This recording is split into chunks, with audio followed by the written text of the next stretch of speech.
Itigil mo muna ang lahat. May isang bagay na nangyari sa iyo at hindi pa ito kayang pangalanan ng isip mo, pero naramdaman ito ng loob mo. Ikaw ang tinutukoy ko. Ikaw ang may bigat na hindi mo maipaliwanag, ang pagkauhaw na hindi mo masabi sa kahit sino, ang pakiramdam na may hawak kang tanong na hindi kayang sagutin ng mga taong nasa paligid mo. At ngayong gabi, hindi ka nandito para sa pangkalahatang salita. Nandito ka para marinig ang isang bagay na itinago sa karamihan, ngunit ibinunyag sa iyo sa tamang sandali. At sa dulo ng panahong ito, mauunawaan mo kung bakit ka pinili ng mensaheng ito. Manatili ka rito. Sa paglipas ng sandaling ito, makikilala mo ang mga palatandaang matagal nang sumusunod sa buhay mo at mauunawaan mo kung ano talaga ang ibig nilang sabihin. Makikita mo ang iisang ugaling tahimik na humahadlang sa iyo ng paulit-ulit. At maririnig mo ang isang deklarasyong direktang ilalagay ko sa ibabaw ng buhay mo dahil hindi aksidente na umabot ito sa iyo ngayong gabi. Hindi ito para aliwin ka lang. Hindi ito para guluhin ka lang. Ito ay para ipakita sa iyo ang mga bagay na matagal mo nang nararamdaman pero wala pang naglalakas loob na sabihin ng malinaw. May dahilan kung bakit dito ka napadpad sa gabi ring ito. Sa oras na ang loob mo ay pagod na sa paghihintay at ang puso mo ay tila matagal nang nakatayo sa harap ng isang nakasarang pinto. Ang mensaheng ito ay dumating na parang appointment, hindi aksidente. May mga gabi na ang katahimikan ay mas maingay kaysa sa ingay ng mundo at doon ka mas madaling maramdaman ng Diyos. May mga sandali na ang puso mo ay nananatiling gising habang ang iba ay natutulog at ang gising na iyon ay hindi parusa, ito ay pagtawag.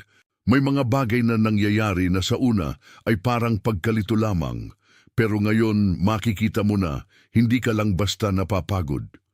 May mga palatandaan na nagsimulang gumalaw sa paligid mo at isa-isa silang naglalantad ng mas malalim na mensahe kaysa sa nakikita ng panlabas mong mata. Una, marahil napapansin mong may mga gabi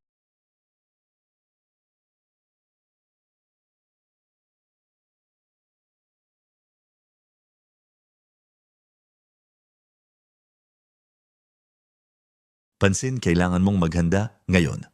Naghanda ako ng eksklusibong material para sa mga nararamdamang inihiwalay para sa mas dakilang layunin, ngunit nabubuhay na napapaligiran ng ingay, mga abala at mental overload. Ito ay isang 30 araw na paglalakbay na magbabago sa iyong buhay. Isang ginagabayang landas upang protektahan ang iyong isipan at maghanda sa darating na may pang-araw-araw na pagsasanay sa focus, limitasyon at disiplina. Itigil mo na ang pakikipag-usap sa ingay. Matutunan mong tukuyin ang mga abala bago kanila kontrolin at palakasin ang iyong isipan. Available din sa immersive audio version. Mahigit 10,000 mambabasa na ang nagbago ng kanilang buhay sa pamamagitan ng 30 araw na paglalakbay. Libu-libong tao na ang nagsimula sa pagbabagong ito, mga taong tulad mo na pagod na sa pamumuhay sa ulap, mga ordinaryong taong nagdesisyon nang ihinto ang pagtanggap sa mental chaos. Samantalahin ang limitadong panahon na alok na ito sa buwan lamang na ito. I-access ang iyong link sa ibaba mismo sa itaas ng mga komento. Paulit-ulit kang nagigising sa parehong oras na para bang may humahawak sa balikat ng iyong kamalayan at ayaw kang hayaang tuluyang lumubog sa pahinga. Ang katawan mo ay nagbubukas sa gitna ng gabi at ang unang salitang sumisipa sa isip mo ay, bakit ako gising muli? Hindi mo yon basta inimbento, may paggising na nangyayari sa loob mo at ang katawang pinapahinga mo ay sumasabay sa tinatago ng iyong espiritu. Ikalawa, napapansin mong may mga biglang bugso ng damdamin na dumarating ng walang malinaw na dahilan. Minsan sa gitna ng paggawa ng simpleng bagay, biglang bumibigat ang dibdib mo, bumibilis ang paghinga mo, o may malamig na tahimik na lungkot na dadaan na parang ulap sa loob ng isip mo. At ang sasabihin mo sa sarili mo ay, ayos lang ako, pero bakit ganito? Hindi ka nasisira, may inilalapit na pagdama sa iyo na hindi pa matanggap ng dating anyo mo. Ikatlo, May mga pag-uusap na dati mong iniisip na mahalaga, pero ngayon ay parang nanlalamig na at nauubusan ng bigat. Ang mga salitang dati mong pinanghawakan ay parang nagiging magaan at may mga paliwanag na noon ay sapat na, pero ngayon ay hindi na umaabot sa lalim ng iyong pagkatao. At sa loob mo, tahimik mong sinasabi, hindi na ito ang sagot na hinahanap ko. Hindi ito kawalan ng paggalang. Ito ay paglipat ng iyong panloob na panlasa sa mas totoo. Ikaapat, maaaring napapansin mong lumilitaw ang mga magkakatulad na bilang magkakatulad na oras o magkakatulad na paalala sa hindi inaasahang mga lugar. Minsan ito'y titingin ka sa orasan, minsan sa resibo, minsan sa kabit-kabit na detalye ng araw mo, at para bang may paulit-ulit na kumakatok sa iyong pansin, ang lumang ikaw ay magsasabi, nagkataon lang iyan. Pero may bahagi sa iyo na tahimik na sumasagot, hindi ito basta nagkataon, at tama ang tahimik na bahaging iyon. Ang lahat ng ito ay may iisang anyo kapag tiningnan mo ng mabuti.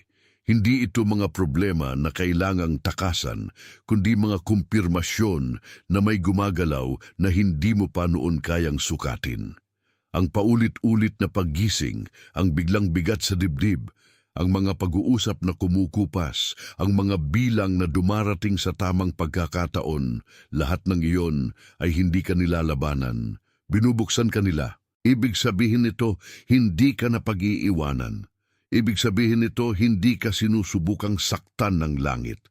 Ibig sabihin nito, may panloob na proseso na nagsisimula ng sumira sa luma para maihanda ka sa mas totoo.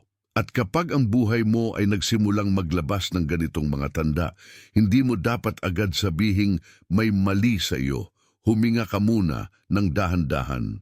Hayaan mong bumaba ang bigat ng interpretasyong matagal mo nang dala. May mas malalim na mensahe rito. Kung kahit isa sa mga tandang ito ay tumama sa iyo, kung may bahagi sa dibdib mo na bahagyang lumuwag habang pinakikinggan mo ito, i-type mo ang numerong 888 sa mga komento. Ang mga daliring magta-type nyon ay paraan mo ng tahimik na pagsang-ayon. Ang 888 ay ang bilang ng pag-apaw, ang tanda na may masaganang dumadating sa lugar na dati pakiramdam mo kulang. I-type mo ang 888, tapos bumalik ka kaagad sa akin. Pero may mas malalim pa kaysa sa mga tandang ito. May mas lalim pa sa ilalim ng mga ito, at doon natin ngayon dahan-dahang papasok. Sa ilalim ng lahat ng palatandaang iyon, ay iisang padron na tahimik na gumagalaw sa buhay mo. Iisa ang ugat na paulit-ulit na naglalabas ng magkakaibang anyo. At kapag nakita mo iyon, titigil na ang kalituhan sa pagpapanggap na maraming hiwalay na problema ang nararanasan mo. Ang padron na ito ay hindi simpleng kahinaan. Ito ay ang ugaling matagal nang nagtutulak sa iyo na magpaliit, magantay ng sobra at magpaliban ng sariling tinig hanggang sa mapagod ka na sa sarili mong katahimikan. Ito ang paraan ng iyong loob na matutong mabuhay sa anino ng mas malalakas na boses, mas mabilis na tao at mas magarbong landas, kahit sa loob mo ay alam mong may ibang anyong nakalaan para sa iyo. Kapag bata pa ang isang tao, madalas natututo siyang umayon para mapanatili ang kapayapaan. Kapag tumanda na siya, dala pa rin niya ang parehong galaw, pero mas elegante na ang anyo nito. Ngingiti ka, pero hindi ka nagsasalita. Sasama ka, pero hindi ka umaamin. Magpapaliwanag ka, pero hindi mo ipinapakita ang tunay na laman ng iyong puso. At sa bandang huli, ang mismong buhay mo ang nagiging masikip dahil sa sobrang sanay mong huwag abalahin ang iba. Ganito ito lumilitaw sa iba't ibang bahagi ng iyong buhay. Sa trabaho, maaring pinag-iisipan mong humiling pero napipigil ka bago pa man magsalita. Sa relasyon, maaari kang magbigay ng magbigay pero nahihirapan kang tumanggap nang hindi nakakaramdam ng utang na loob. Sa panalangin, maaari kang tumawag ng buong lakas, pero pagkatapos ay bigla kang aatras na parang hindi ka karapat-dapat na marinig. Ang parehong padron ang gumagalaw sa bawat eksena kahit iba-iba ang itsura. Hindi mo ito kasalanan. Hindi ito tanda na may sira ka.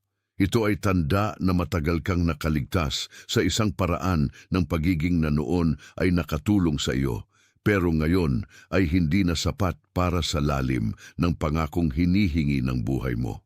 Kaya ang bigat na nararamdaman mo ay hindi lamang pagod.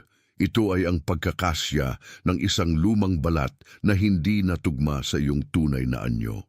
Kapag hindi mo ito nakita, akala mo lahat ay hiwa-hiwalay na kabiguan. Akala mo bawat saradong pinto ay hiwalay na pagtanggi. Akala mo bawat tahimik na araw ay hiwalay na tanda ng paglimot. Pero kapag nakita mo ang padron, makikita mong ang lahat ay magkakaugnay at ang pinakakailalim na mensahe ay hindi umiwas ka, kundi lumabas ka sa lumang paraan ng paghawak sa sarili mo. Ang katahimikan ng padron na ito ay mabigat dahil hindi siya sumisigaw. Hindi siya laging dramatiko.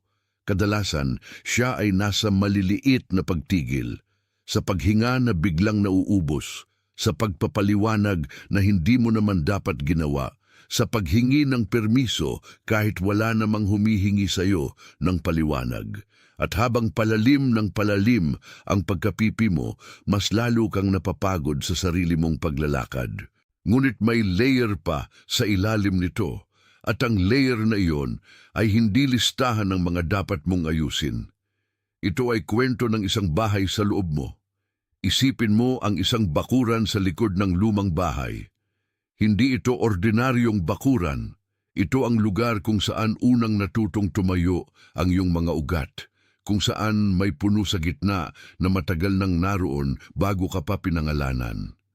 Sa simula, ang punong iyon ay bukas, tumatanggap ng hangin, at ang mga sanga nito ay malayang umaabot sa liwanag. Pero kalaunan, may itinanim sa paligid nito na hindi nila sinasadyang naging hadlang. May bakod na masyadong maaga, may aninong sumiksik, may lupaing paulit-ulit na tinapakan hanggang humigpit ang paligid ng ugat. Hindi mo nakita ang simula ng paghihigpit na iyon, pero ramdam mo ang resulta.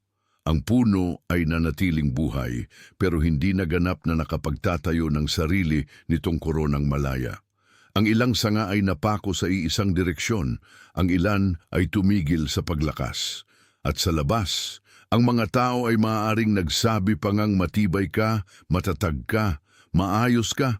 Samantalang sa loob, may bahaging laging nakikinig sa ugong ng hangin at gustong umangat, ngunit laging sumasagi sa mga lumang harang.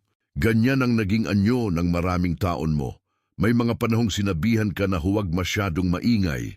May mga sandaling ang iyong pagkamahina ay tinuring na abala. May mga pagkakataong ang iyong pagnanais na lumawak ay hindi pinamuka sa iyo bilang regalo, kundi bilang panganib. Kaya ang puno sa loob mo ay natutong maging maingat, masyadong maingat, hanggang sa ang pagiging maingat ay halos katumbas na ng pagkakapos. At kung babalikan mo ang sarili mo noong una mong naramdaman na dapat kang magbawas ng boses, makikita mong hindi iyon ginawa dahil mahina ka. Ginawa mo iyon dahil may natutunan kang mabuhay sa isang kapaligiran na hindi pa kayang tanggapin ang kabuuan mo. Kaya sa loob mo may lumang utos na paulit-ulit na bumubulong. Huwag kang lalabis, huwag kang aani ng mas malaki kaysa sa inaasahan nila. Huwag kang hihinga ng mas malalim kaysa sa pinapayagan nila. At ngayon, ang ugat na iyon ang dahilan kung bakit may mga bagay na hindi mo maipagpatuloy kahit alam mong kaya mo. Hindi dahil wala kang lakas, kundi dahil may bahagi sa iyo na matagal nang tinuruan na ang pag-usbong ay delikado. Hindi ka pinanganak para manatiling nakayuko sa lilim na iyon. Hindi ka ipinataw sa mundong ito para laging umiwas sa hangin. Ang puno sa loob mo ay may paanyayang bumalik sa sarili nitong anyo, at ang matagal nang nakapatong na alikabok sa mga dahon nito ay hindi katapusan ng kwento. May mga ugat na kailangang muling makalanghap. May mga sanga na kailangang muling maalala ang liwanag.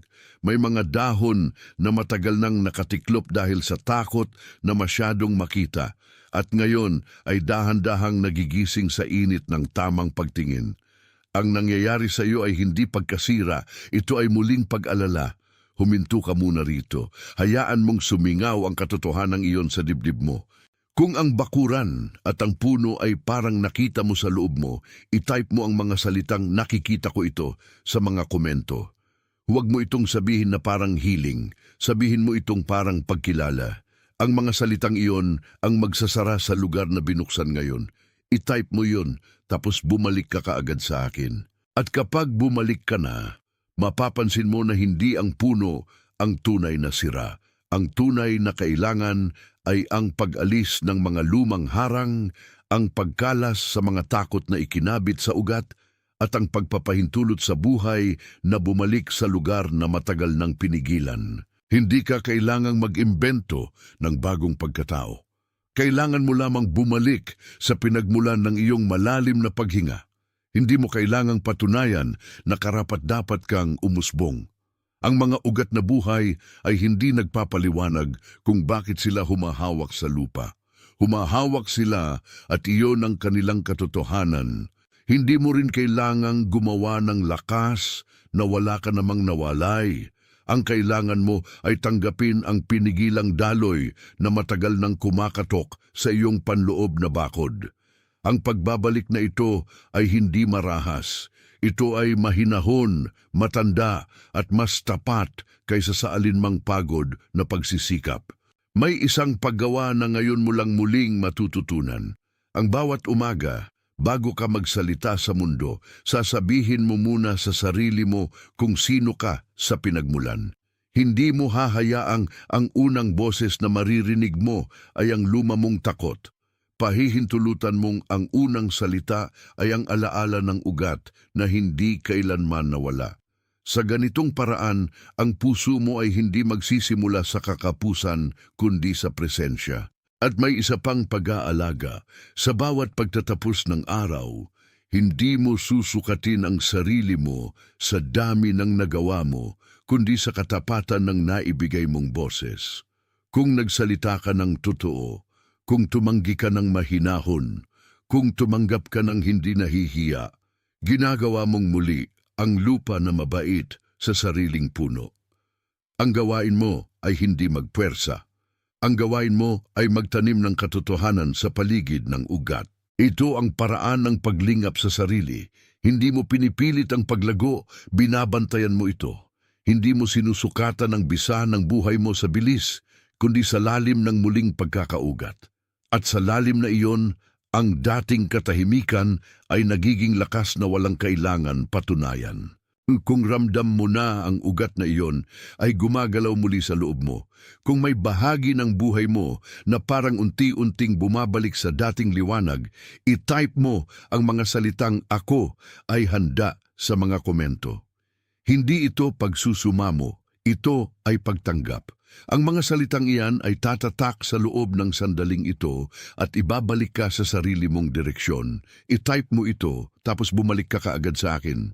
At ngayon, bago tayo lumalim pa sa pagtatapos, kailangan mong makita ang isang mahalagang bagay. Ang pagbabalik na ito ay hindi ibig sabihing nag-isa ka.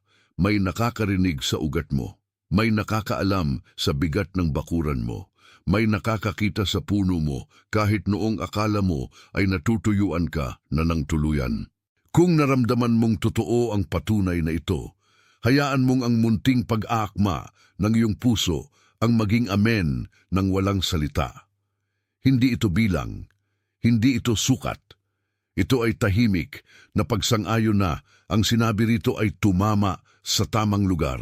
At may isang tao na sumagi sa isip mo habang binabasa mo o pinakikinggan mo ito. Marahil siya ang laging tahimik, marahil siya ang matagal ng pagod pero patuloy pa ring lumalakad, marahil siya ang may dignidad na hindi na ipapakita sa karamihan pero ramdam mo kapag malapit ka sa kanya. Kung may mukha kang nakita, huwag mong ipagkait sa kanya ang mensaheng ito. Ibahagi mo ito bilang pagdating ng isang paalala na hindi siya nakalimutan, hindi bilang rekomendasyon, kundi bilang pag-aalay, tulad ng pagdating nito sa iyo sa tamang oras. At bago natin isara ito, pakinggan mo ang panloob na pag-ugnay na matagal nang nabubuo sa kabuuan ng mga sandaling ito. Hindi ka pinapadaan sa lahat ng ito para malito ka. Pinapadaan ka rito para maalala mo ang iyong pinagmulan, ang iyong tinig at ang iyong karapatang mabuhay ng buo. Bago ito magsara, itype mo ang mga salitang ako, ang pinili sa mga komento. Hindi bilang hangarin, hindi bilang pag-asa, kundi bilang kumpirmasyon na tinatanggap mo ang nakatagong pagkilala na matagal nang humihinga sa pagitan ng langit at ng pakikinig mo. I-type mo ito ng dahan-dahan at hayaan mong ang mga daliri mo ang gumawa ng sinabi na ng iyong espiritu. Ikaw ay pinatutunayan, ikaw ay itinatalaga, ikaw ay ibinabalik sa sarili mong ilaw. Ikaw ay hindi nag-iisa sa pagdinig na ito. Sa mismong sandaling ito sa buong mundo, may iba ring tumatanggap ng parehong pagkilala sa kani-kanilang tahimik na lugar at bahagi ka ng isang bagay na hindi maingay, ngunit totoo. Iyan ang dahilan kung bakit dumating ito sa iyo ng ganito. Ito ay nakaselyo. At ngayon, bago magsara ang sandaling ito, hayaan mong dumaan sa iyo ang pinakadalisay na katotohanan ng lahat. Hindi ka dinala rito upang magmakaawa sa iyong sariling buhay, kundi upang kilalanin na may pakikitungo na palang matagal nang nakahanda para sa iyo. Ang mga palatandaan ay hindi ka binigo, ang padron ay hindi ka tinakasan, ang ugat ay hindi ka iniwan. Lahat ng ito ay nagtipon lamang hanggang sa maging malinaw kung bakit ka ginigising ngayon, kung bakit hindi ka mapalagay sa lumang anyo, at kung bakit tila may pintong nakabukas na pero hindi mo pa noon matukoy kung saan ang pasukan. Ngayon mo na naririnig na ang sagot, at ang sagot ay hindi kabiguan, ang sagot ay paghahanda. Hindi mo kailangang pilitin ang pagkakabukas na ito. Hindi mo kailangang tapatan ng takot ang anumang bagay na tunay na pinapakita sa iyo. Kailangan mo lamang kilalanin na ang buhay mo ay hindi naglalakbay pabalik sa dating maliit na silid kung saan ka natutong manahimik. Ito ay lumalabas patungo sa isang mas maluwang na pag-iral na matagal nang nakalaan sa iyo. Kaya kapag naramdaman mong may paglaya na dumarating sa gitna ng dibdib mo, huwag mo itong pigilan. Kapag may luha na gustong lumabas ng walang malinaw na dahilan, huwag mo itong husgahan. Kapag biglang naging mabigat ang mga lumang paliwanag, huwag mo silang pilitin pang buhayin. Ang totoong pagdating ay hindi maingay sa simula. Tahimik itong tumutulay mula sa loob. At ngayon, makinig ka ng mabuti sa bahaging ito dahil ito ang binhi ng buong pagsasara. Ang kailangan mong gawin ay hindi maghanap ng panibagong pagkatao, kundi pumayag na mawala ang mga lumang pananggalang na matagal nang nagbabantay sa iyo na hindi ka makalapit sa sarili mong liwanag. Marami kang itinayong paraan ng pagharap at hindi mo iyon sinisiraan dito. May mga paraan ka ng pagngiti upang hindi makabigat sa iba. May mga paraan ka ng pag-aalis ng pansin sa sarili mo. May mga paraan ka ng pag-aalaga sa lahat maliban sa tumatawag sa iyo mula sa gitna. Ngunit ngayon, hindi na sapat ang mga iyon para sa susunod na bahagi ng iyong buhay. Ang susunod na bahagi ay humihingi ng mas malinaw na paglakad, mas tahimik na lakas, mas totoo at hindi na yuyuko sa dating takot. Iyon ang pagbabalik na hinihingi sa iyo. Kaya ang dalawa mong gawain ngayong gabi ay napakasimple at napakalalim. Una, kapag gumising ka bukas, huwag mo munang ibigay sa mundo ang unang salita mo.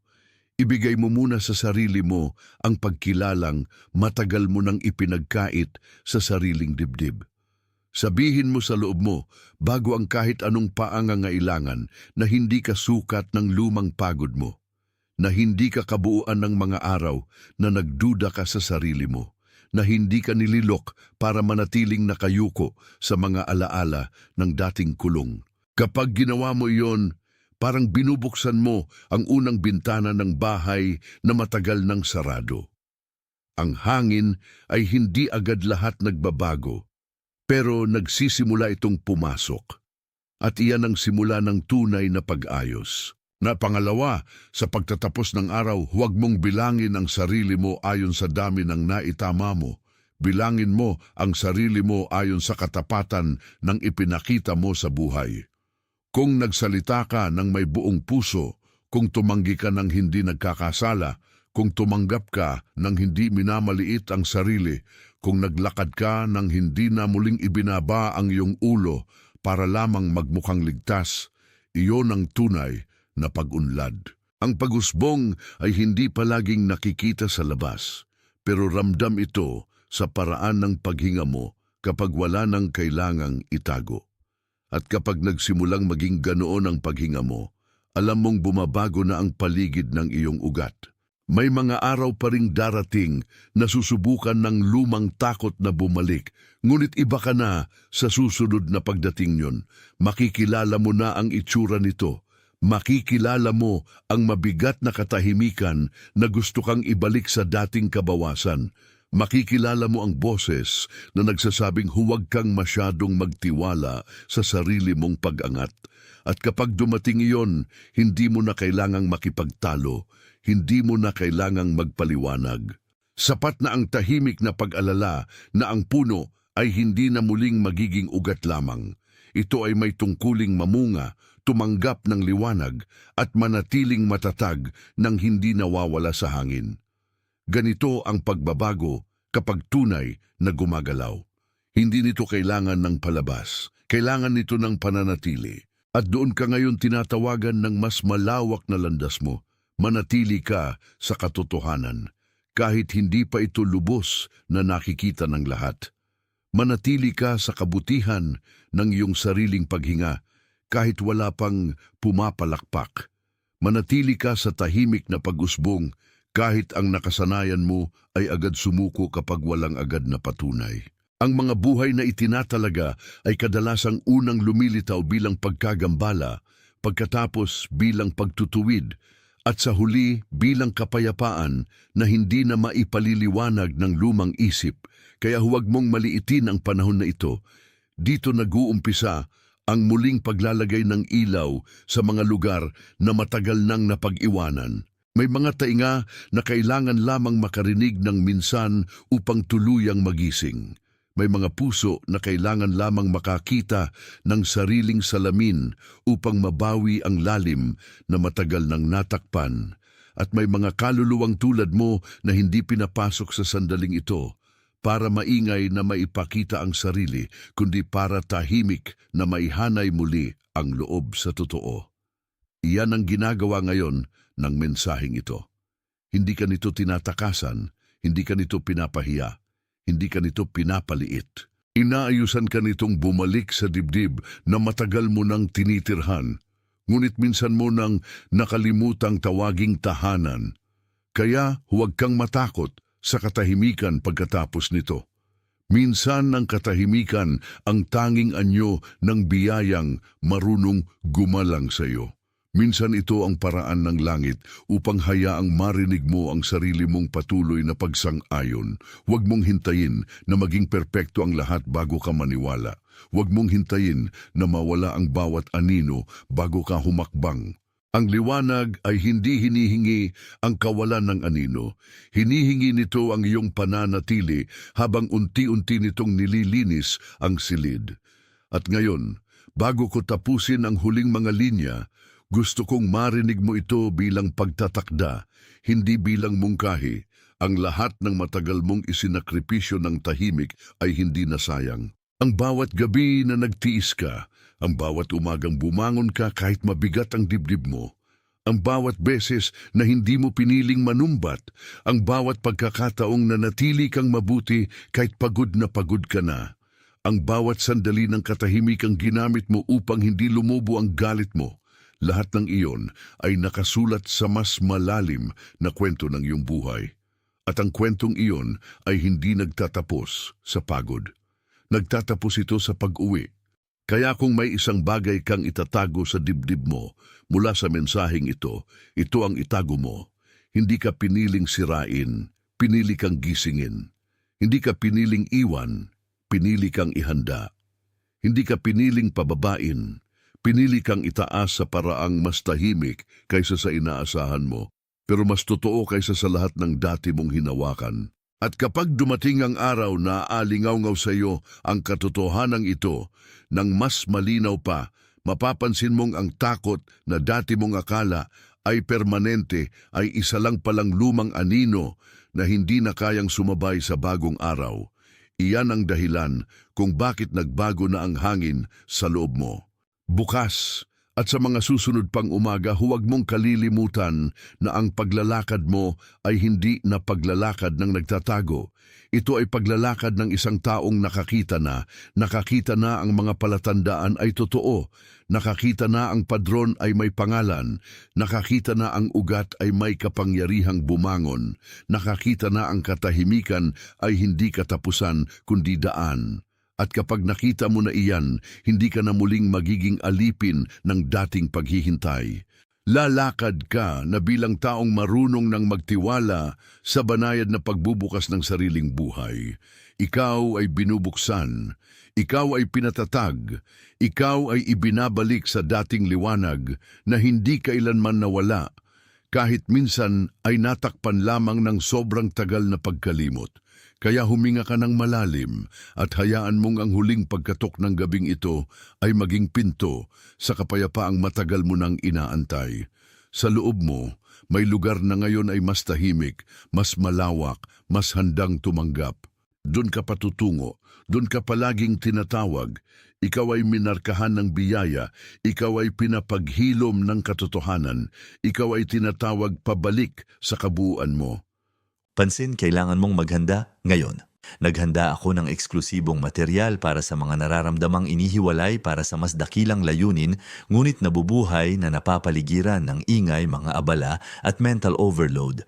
Ito ay isang 30 araw na paglalakbay na magbabago sa iyong buhay. Isang ginagabayang landas upang protektahan ang iyong isipan at maghanda sa darating na may pang-araw-araw na pagsasanay sa focus, limitasyon at disiplina.